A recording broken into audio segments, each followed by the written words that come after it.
General Hospital spoilers claim Sasha Gilmore Corbin's Sophia Matson latest deal is about to ignite a firestorm. Rumors are swirling that Jason Morgan, Steve Burton, has caught wind of Sasha's clandestine agreement with the shady Jen Sidwell, Carlo Rota, and he's ready to confront her in a tense showdown. Sasha has accepted money from Sidwell, tying herself to a dangerous player, and Jason's not just going to be worried. He will be livid. With Sasha carrying Michael Corinthos, Chad Duell, baby, a fact Jason is covering by posing as the father. This risky move threatens the child's safety. Will Jason's hardline stance push Sasha to rethink her deal, or is she too far gone to care? Jason doesn't mess around when it comes to protecting those he cares about, and Sasha's secret deal with Sidwell will have him seeing red. Spoilers say he's going to piece together the truth. Sasha has taken cash from a man known for pulling strings and crushing anyone in his way. Jason knows Sidwell's type. Once he's got Sasha on the hook, she'll be at his mercy, and that's a direct threat to the baby she's carrying. If we know Jason, he will corner Sasha, demanding answers and urging her to cut ties before it's too late. But with Jason's temper flaring, will his intensity push her away instead? Sasha has been rather keen on keeping her independence above all else. Sasha is no stranger to tough choices, but cozying up to Sidwell might be her riskiest yet. She took the money to secure her future with her child. But at what cost? Sidwell's influence could trap her in a web of favors and threats, putting her unborn child, Michael's child, who Jason swore to protect, in the crosshairs. Sasha seems convinced that she can handle Sidwell without losing control. But Jason isn't likely to buy that, and neither are the fans, who see her confidence as a recipe for disaster. If Sidwell has leverage, Sasha's freedom, and her baby's safety, could be on the line. Will she see the danger before it's too late? The stakes couldn't be higher as Jason fights to protect the child Sasha's carrying, even if it means playing hardball. He's stepping up as the Fox dad to shield Michael, but Sasha's deal with Sidwell threatens to unravel everything. Fans are torn. Some admire Sasha's bold move, while others slam her for endangering her baby. If Jason can't get through to her, he might take matters into his own hands, potentially crossing lines to neutralize Sidwell's hold. Is this a murder in the making? Meanwhile, Sasha's stubborn streak could lead to a clash, leaving her baby, Michael, and all of Port Charles caught in the fallout. Will Sasha back down, or is this secret deal her point of no return? Keep checking back with us for more GH news and spoilers just ahead.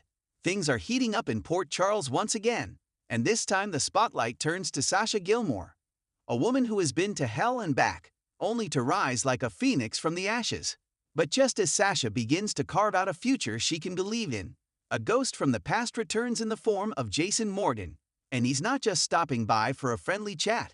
Jason's got questions, Sasha's got answers, and one massive decision could turn everything upside down. Sasha has been through it all: public scandals, addiction, mental health struggles, the loss of her son, and betrayals that cut deep. But in true Sasha fashion, she's rebuilt. She's found a sense of peace working with deception again, doing charity work, and trying to build a life free from the chaos that once nearly swallowed her whole. But then came Sidwell Pharmaceuticals, a prestigious and powerful firm with its eyes set on Sasha as the face of a brand new mental health awareness campaign. For Sasha, the offer seemed almost too good to be true. They weren't just interested in her beauty or her modeling portfolio. They wanted her story, her truth, her recovery. In their eyes, Sasha was the perfect emblem of strength and survival. At first, Sasha hesitated.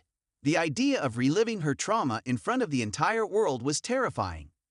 But after some soul-searching and encouragement from Maxie and Brooke Lynn, she accepted. She signed on. And just like that, Sasha Gilmore was about to become the national voice of recovery and resilience. But then Jason Morgan walked through the door.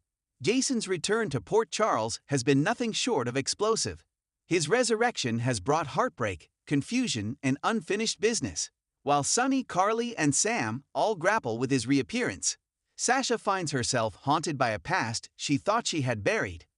Long before Jason's death, he had quietly played a part in trying to help Sasha through her spirals. Though Jason wasn't one for emotional expression, he always made sure someone was looking out for her. When she overdosed, when she relapsed, and even when she ran off the rails, Jason was in the background, pulling strings to keep her alive. She knows this, and she's never forgotten it. So when Jason finds Sasha in the Metro Court, alone and distracted by a tablet full of Sidwell campaign materials, he doesn't hold back. He brings up the deal. The campaign. The spotlight. "You sure you're ready for this?" Jason asks, his voice quiet, steady, but direct, the way only Jason can be. Sasha freezes. It's not just a question. It's a challenge. A subtle way of asking, "Are you being honest with yourself?" Jason doesn't pretend to know everything Sasha's been through, but he's seen what the industry and public attention can do to someone fragile. And Sasha, while resilient, is still healing. To him, Sidwell's campaign is a gamble. One that could either help thousands of people or destroy Sasha if things go wrong. What happens when the media turns on you again? Jason asks her. What happens when your name trends for all the wrong reasons? Sasha tries to shrug it off. "I've survived worse," she says with a weak smile. But Jason sees through it. She's scared. And now she's questioning everything. That's when he drops the real bombshell. Jason knows someone who used to work with Sidwell. Someone who left under suspicious circumstances. He hints that Sidwell's interest in Sasha may not be as pure as it seems. The conversation leaves Sasha shaken. She returns to the deception office in a daze. Maxie can tell something's wrong. When Sasha tells her about Jason's warning, Maxie urges her to reconsider. But not because she believes Jason. She thinks Jason might be projecting his own trauma onto Sasha. "Don't let Jason decide your future," Maxie warns. "This is your life. Your story. You decide how it gets told." Brooke Lynn is more cautious. She doesn't trust Sidwell either and suggests they do a little digging before Sasha continues. But time is running out. The Sidwell campaign is already in motion. Commercials have been filmed. Press conferences are being planned. Sasha is the centerpiece. If she backs out now, she risks burning bridges and opening the door to a PR disaster that could tank Deception's stock and reputation. And yet, the image of Jason's face, that stern, protective look in his eyes, haunts her. The moment of truth arrives faster than Sasha expects. Sidwell's PR team schedules a major event at the Port Charles Hotel to unveil the campaign. Media, influencers, doctors, and mental health advocates flood the ballroom. Sasha is dressed to perfection, ready to give the speech of her life. But backstage, she's a mess. Her hands shake. Her stomach churns. She thinks about Liam, about Brando, about the time she begged to die because the pain was too much.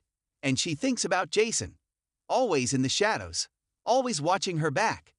As the lights go up and the Sidwell CEO begins his introduction, Sasha hears her name announced. She steps toward the stage, then stops. She turns to the PR rep beside her and whispers, "I can't do this." The headlines the next morning are brutal. Sasha Gilmore pulls out of campaign in stunning last-minute snub. Social media explodes with rumors. Some say she's back on drugs. Others claim she had a breakdown. Sidwell releases a vague statement about creative differences. But Sasha, she finally breathes. Jason finds her later that day at the footbridge, the place he always goes when he needs clarity. She doesn't speak at first. She just sits beside him. "You were right," she says softly. "I wasn't ready." Jason nods but says nothing. He didn't come for credit. He came because he knew she'd need someone who didn't judge. "Thank you," Sasha adds, her voice cracking, "for not letting me lie to myself." Jason looks at her, a rare glimmer of softness in his steely gaze. "You didn't need the campaign to prove you're strong," he says. "You already are." Now that Sasha's walked away from Sidwell, her future is wide open, and so is her relationship with Jason. There's an unspoken connection forming between them. Not romantic. Not yet. But something grounded in trust and shared scars. And with Deception reeling from the PR hit, Sasha may be the only one who can save it, on her terms. As for Jason, his concern for Sasha may be the first step toward reconnecting with humanity after his long disappearance. He's done being the ghost. He wants to make things right. And with Sasha by his side, maybe they both get a second chance. Not just at healing, but at hope.